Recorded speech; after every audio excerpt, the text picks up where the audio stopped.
Hello everyone. We begin distance learning today, so I'm going to be brief here. I have 15 minutes to talk, so we're going to start talking about the Cold War. I have a little lecture to go through real quickly, and then I'm going to show you some documents and a couple video clips to assist you in your knowledge with this. So when we begin what's called the ideological struggle of the Cold War. And obviously I'm not going to wait for you to jot this down. So basically we see the Cold War is a ideological struggle, a struggle over ideas between the East, which is represented by the Soviet Union and the so-called Eastern Bloc, and the West, dominated by the United States. And that's a key fact now. We're going to be talking a fair amount about the United States, and because they are the dominant player in Europe in many respects, and their policy known as containment. So we have containment on one side by the U.S. and the West to contain the spread of communism, the worldwide spread of communism. So how was this done? Well, the United States and Soviet Union, hopefully you know, never fought directly, but they fought through various other means, and one was through espionage. The KGB was the spy agency of the Soviet Union. The CIA, MI6 was the British version. The CIA was the American version. So this is the spy stuff. These are spy stories, wiretapping, all that kind of stuff. Huge arms race between the United States and the Soviet Union, but we also see the European countries developing nuclear weapons. The United States was first, Soviet Union was second, Great Britain was third. France developed nuclear weapons in the 1960s. So we have this escalation of missile technology, which led to the space race and the development of bigger and larger and more destructive nuclear weapons. We see a number of what were so-called proxy wars. These are allies of the Soviet Union fighting allies of the United States. The best two examples of proxy wars are the Korean War, which European countries were involved, and of course Vietnam, which the United States was primarily involved.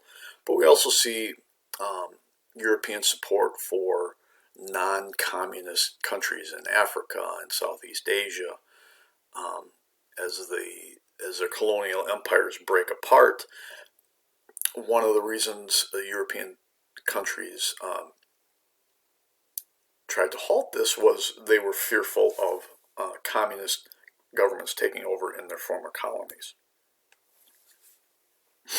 And we also have something called the bipolarization of Europe. This is the division of Europe, basically right down the middle, between East and West, between NATO and the Warsaw Pact. So the famous line by Churchill creating the Iron Curtain, an Iron Curtain has descended upon the continent or across the continent, and this is where that term comes from. It was a Churchill speech given in the United States, talking about the need for collective security, talking about the need to prevent Soviet domination, and you see the beginnings of that split. And I'll have a map later on.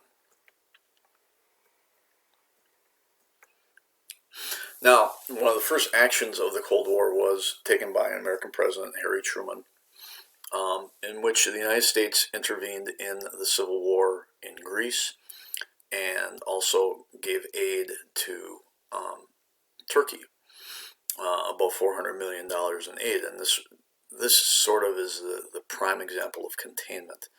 The U.S. should support free peoples throughout the world by resisting communist aggression. So this is sort of the first action taken by the United States to prevent communist expansion. Another one that was much more the Truman Doctrine was significant, but this is really a long-lasting legacy of American involvement in Europe, and that was the European Recovery Program, or also known as the Marshall Plan. The Marshall Plan was direct aid to the countries of Europe that were basically destroyed, even though Britain wasn't destroyed to the scale of Germany or France. They were pretty much broke. And this gave technical support, crops, food, advisors for these economies to build themselves up again. And Marshall said the primary goal of the Marshall Plan was humanitarian aid, but it was also designed as a way to stop Soviet influence. Communism is appealing to people when you don't have a job, when you don't have food. Communism promises all that. Well, Marshall says, well, if we can assist these people in developing capitalist economies where their lifestyles can be more like they were, they're more likely to vote for democratic governments. So the Marshall Plan was a huge success, a great investment on the part of the United States. And we also have to see the United States was seen as sort of the great heroes of the war. The United States were the good guys. They didn't really ask for anything in return for this, and the people of Europe generally celebrated the United States. Post-war Germany was divided into, in terms of zones of occupation. The green area were the Western Allies. The pink area was the Soviet zone, and this ends up being the division of Germany that would last until the 1990s into West and East Germany.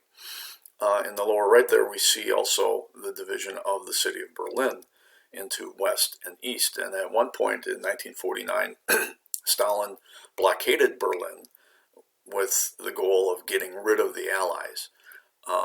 In response to that, the Allies, particularly the British and the Americans, began airlifting in supplies to Berlin for well over a year, and Stalin was forced to back down. So the Berlin airlift is often referred to as the first battle of the Cold War.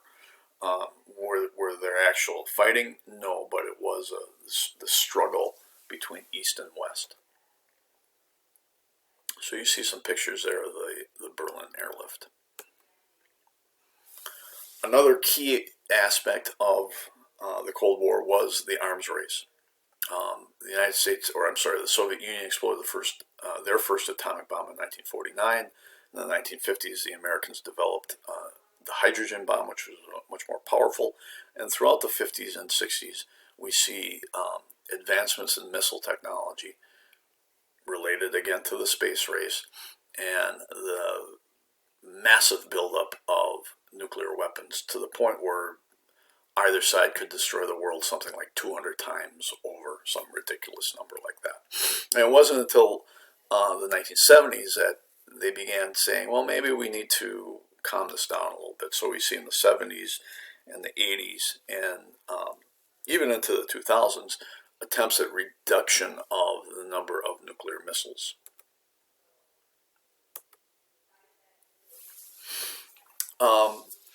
As the best example of this bipolarization of Europe, we see the creation of the North Atlantic Treaty Organization in 1949. This was the ultimate aspect of collective security, and basically the only thing you really need to know about the NATO charter is that it said an attack on one is an attack on all. So this was designed by the NATO members to say to the Soviet Union, if you try to invade Germany, you are in effect invading the United States, and the United States is going to respond. So we see a key development in 1955 was the admission of West Germany into NATO, which caused the Soviet Union to create what was called the Warsaw Pact in response. And you see the countries listed there. So that's symbolic of this bipolarization of Europe, NATO versus the Warsaw Pact. We also see in the 1950s the emergence of a new leader in the Soviet Union, Nikita Khrushchev. Nikita Khrushchev managed to survive all the purges of the 1930s and the 40s, and he emerged as the new leader of the Soviet Union after the death of Stalin. He begins a de-Stalinization program, emptying some of the gulags, freeing some people up, but he was still very much a pro-Soviet. In the famous line, "Whether you like it or not, history is on our side. We will bury you." And there, for some people, it did seem in the 1950s that the Soviet Union was winning this conflict. So Khrushchev is a key player of this. So we have to remember Stalin and then Khrushchev. Lastly, for today on this is the creation of the United Nations. The United Nations is the League of Nations 2.0 with the United States involved. Still around today. The most important part of the UN is the Security Council. There's 5 permanent members. These are the members of the basically the winning side, the Allies in World War II. There are rotating members on the Security Council, but the Security Council is dominated by the United States and was the Soviet Union, now Russia, and to some extent China. So the idea of the United Nations is where people can talk out their difficulties, give humanitarian aid, and try to avoid some of the problems that led to the 2 catastrophic wars of the 20th century. So again, if we had some more time, we'd spend a little bit more time in the UN, but that's really not what we need to do today. So, transitioning to this is your assignment sheet. So directions say, after listening to today's lecture, watch this quick video. And really, all I want you to do is think about possible responses for these questions that I made up. How does the Cold War represent the continuity of the traditional European idea of the balance of power?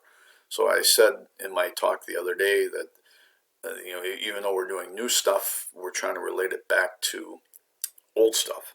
So how does the Cold War fit into this balance of power as a continuity? And what's different about it? How does the Cold War, it should be war, sorry, represent a change of the traditional European idea of balance of power?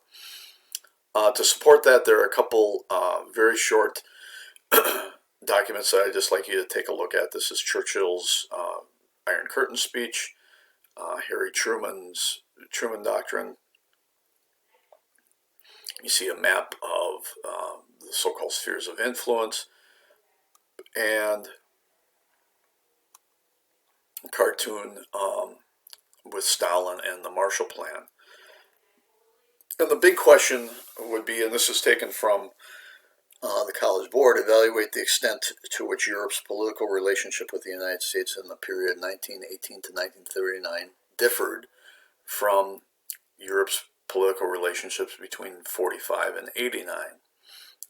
So we didn't get all the way to 89, but I think you can, in your head anyway, come up with some responses for that. So that's really, there's no, quote, assignment being turned in for this, but these are just things that I think are important and that you need to consider. So for your homework, after I'm done, take a look at this video and think about some ways in which you would respond to either of those 2 questions, as well as taking a look at those documents.